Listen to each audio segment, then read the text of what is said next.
Tani, kur jemi gati të fillojmë vitin e ri shkollor, do të ishte mirë që pak të kthehemi te njohuritë e nxënëna në fizik nëpër klasë të ndryshme.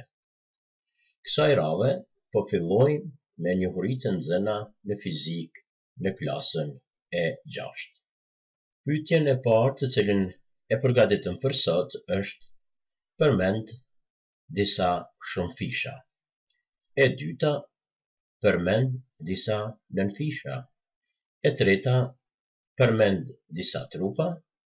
E katërta, përmend disa lëndë. Dhe pyetjen e pestë e morëm matja e mallësive fizike. Pra, për secilën nga këto pyetje do të japim sqarime, shembuj dhe gjithçka që na kujtohet nga njohuritë e nxënëna në fizikën e klasës së 6.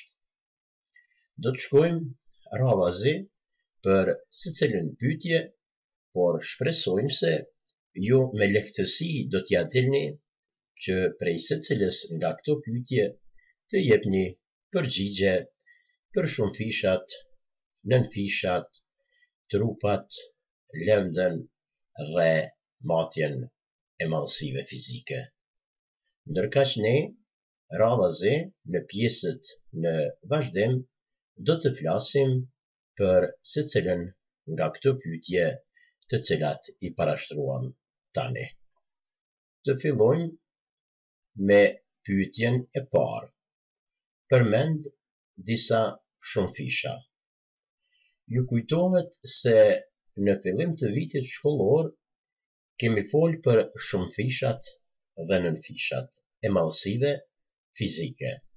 Shumëfishat janë marrë fjalë të vjetra nga gjuha greke. E ato fjalë të cilat ne i përdorim dhe i kemi dhënë me simbole janë deka, që simbolin e ka DA. Shumëfishi tjetër është hekto, që e shënoj me H.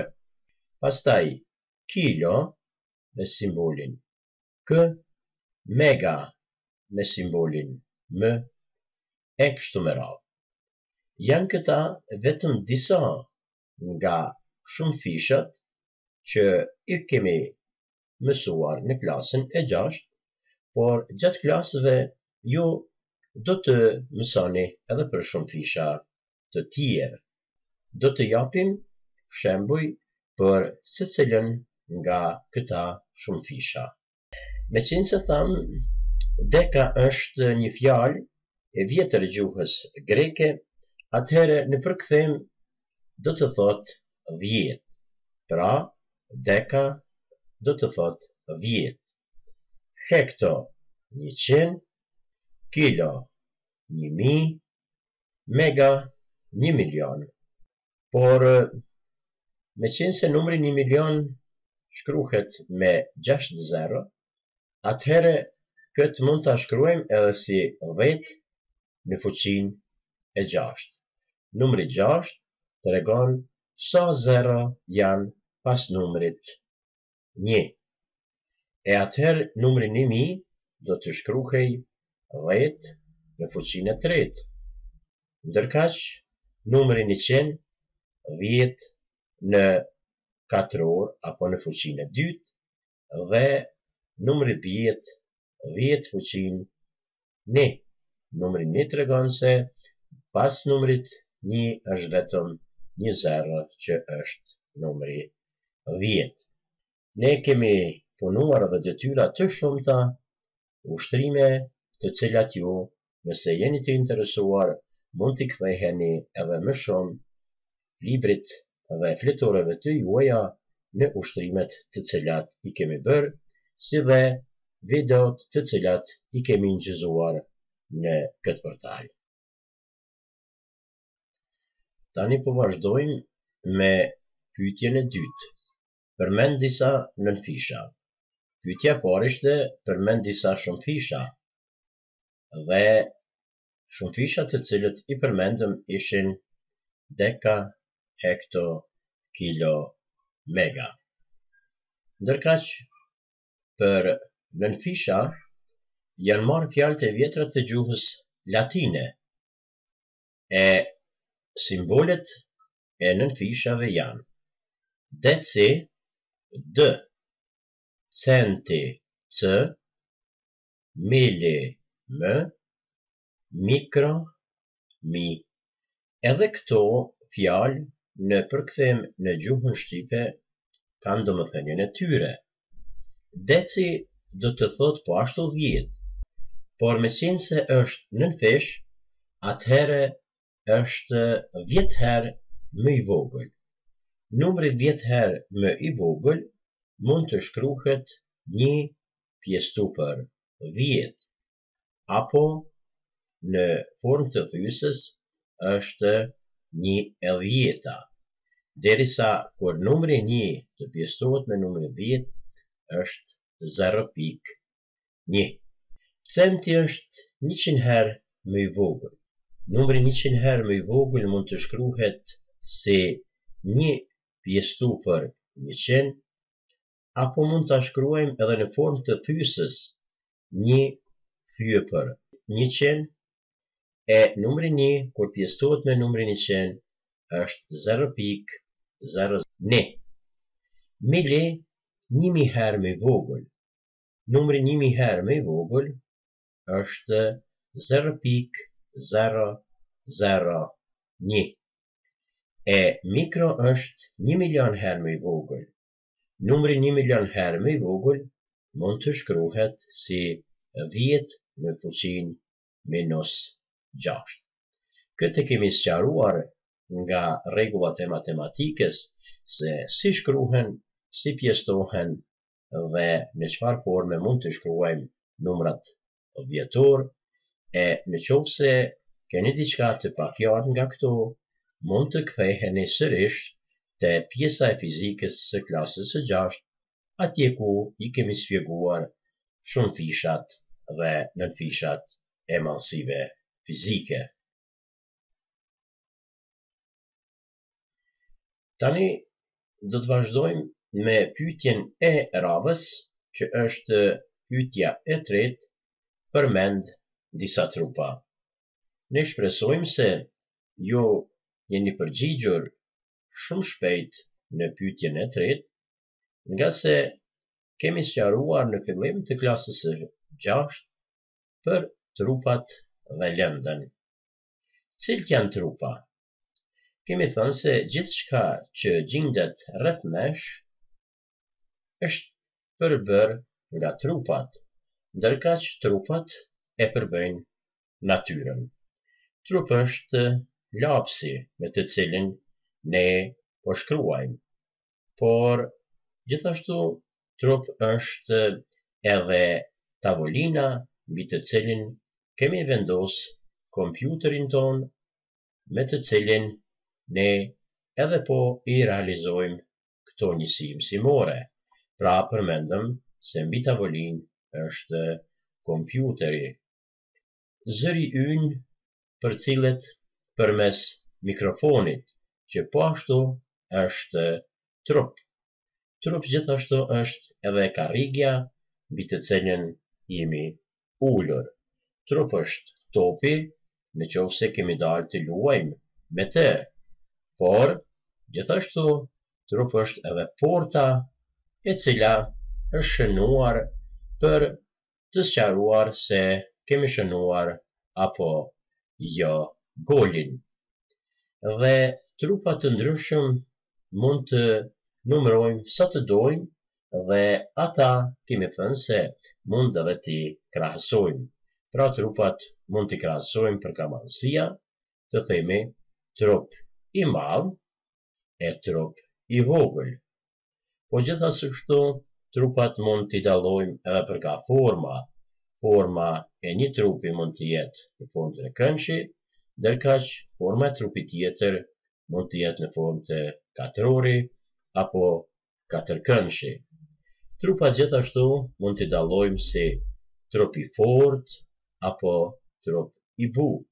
Për shembull, mund të themi se hekuri është trup i fortë, por pambuku është i butë. Gjithashtu, trupat mund t'i dallojmë edhe për nga ngjyra.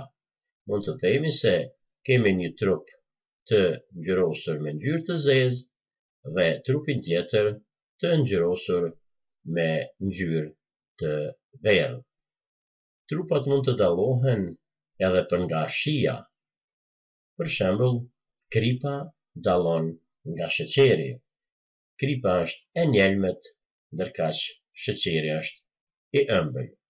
Trupat po ashtu mund të dallohen edhe për nga gjendja e tyre agregate. Kemi përmend se dim 3 gjendje agregate. Ato janë e ngurtë, e lëngët dhe e gazt. Këto janë 3 gjendje agregate, të cilat ne i mësojmë gjatë shkollimit bazik, por kemi përmend se ekzistojnë edhe gjendje të tjera, e një nga to është ajo plazmatike. Gjendja plazmatike. Nga njohuritë e nxënave në fizikën e klasës së 6, po ashtu kemi përmend edhe lëndët. Prandaj, pyetja e radhës është përmend disa lëndë. Në pyetjen e tretë përmendëm disa trupa dhe treguam po ashtu se si dallojmë ata trupa për nga vetitë e tyre që i kanë. Ndërkaq, tani do të shtrojmë pyetjen, po prej kujt janë të ndërtuar trupat? Pra pyetja e katërt është të flasim për lëndën. Të gjithë trupat janë të ndërtuar nga lënda. Për shembull, uji, akulli, avulli janë trupa. Po prej kujt janë të ndërtuar këta trupa? Akulli dim se është nga uji. Kur ai shkrihet, pra bëhet ujë. Dhe avulli është nga uji, sepse kur uji nxehet, vlon, ai do të avullohet. Dhe në këtë rast, themi se uji është lëndë, prej të cilës është trupi. Po nga uji mund të kemi edhe ndonjë trup tjetër? Sigurisht se po.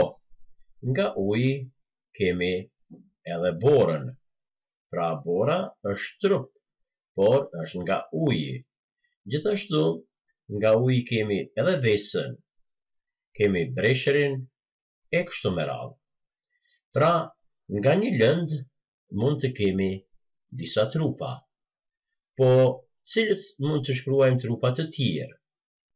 Por, të përmendim disa lëndë të tjera. Për shembull, druri. Druri është një lëndë dhe do të sqarojmë se cilët trupa janë nga druri. Nga druri është dera. Po nga druri është edhe tavolina. Nga druri është karriga. E nga druri është edhe luga. Po tavolina të cilën ne kemi do t'jetë gjithnjë nga druri? Sigurisht se jo. Kjo do të thotë se mund të ketë tavolinë edhe nga qelçi. Por, gjithashtu mund të ketë tavolinë edhe nga plastika. Po nga plastika mund të kemi edhe lugën. Kështu që luga shohim se mund të jetë nga druri, po lugë kemi edhe nga plastika. Lugë kemi edhe nga metali. Po edhe tavolinë kemi nga metali. Kështu që ekzistojnë lëndë të ndryshme, prej të cilave janë të ndërtuar trupa të ndryshëm. Përmendëm këtu vetëm disa lëndë: ujin, drurin, qelçin, plastikën. Ju vazhdoni të përmendni edhe lëndë të tjera dhe të shkruani trupa të cilët janë të ndërtuar nga këto lëndë. Njohuritë e nxënësa në fizik kanë të bëjnë edhe me matjen e mallësive fizike. Është kjo pyetja e pestë dhe e fundit e kësaj pjese të njohurive të nxënësa në fizikë që e parapam për këtë test të parë. Çka do të thotë të matësh? Të matësh do të thotë të krahasosh një mallësi fizike me llojin e njëjtë me të cilën matim. Ecuria apo mënyra që tregon se si përcaktohet vlera numerike e madhësisë fizike quhet matje. Pra ky është një nga definicionet e matjes, që kemi thënë se është një ecuri apo mënyrë e cila tregon se si përcaktohet vlera numerike e mallësisë fizike. Çdo mallësi fizike pra ka vlerë numerike dhe ka gjithashtu njësinë e vet. Mallësia fizike ka simbolin e vet. Për shembull, gjatësia është një mallësi fizike që simbolikisht shënohet me shkronjën e vogël L. Dhe gjatësia e një trupi mund të jetë në një vlerë numerike të caktuar, për shembull 10, por gjithsesi pas vlerës numerike duhet të jetë edhe mallësia fizike, për shembull metër. Në qoftë se gjatësia është dhënë në njësinë metër, atëherë themi se është dhënë në njësi ndërkombëtare, sepse secila mallësi fizike ka vetëm një njësi ndërkombëtare. Në këtë rast, gjatësia është dhënë në metra e metri është njësi ndërkombëtare. Por, metri mund të matet edhe me njësi të tjera, të cilat mund të jenë më të mëdha se kjo mallësi fizike, dhe po ashtu mund të matet gjatësia edhe me njësi më të vogël se njësia ndërkombëtare. Njësitë më të mëdha se një njësi ndërkombëtare quhen shumë fisha, ashtu siç tham në detyrën e parë, ndërkaq njësitë më të vogla se një njësi ndërkombëtare janë nënfishat. Pra, shumë fishat janë njësi më të mëdha se njësia ndërkombëtare, ndërkaq nënfishat janë njësi më të vogla se njësia ndërkombëtare.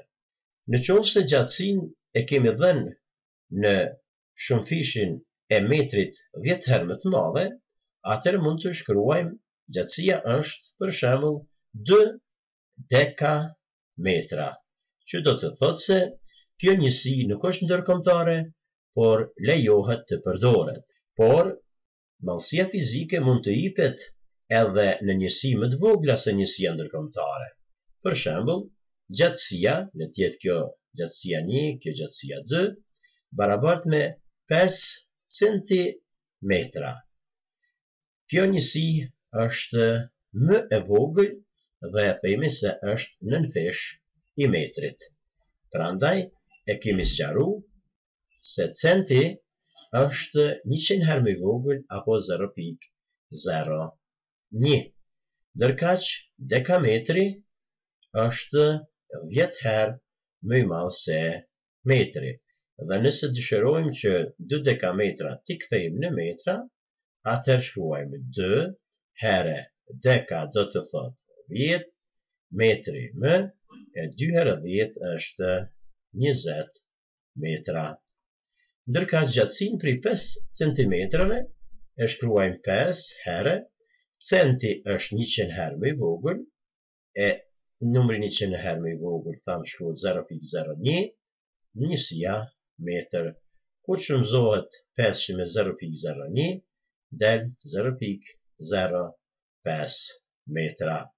Pra, gjatësia prej 5 centimetrave i ka 0.05 metra, ndërka gjatësia prej 2 dekametrave i ka 20 metra.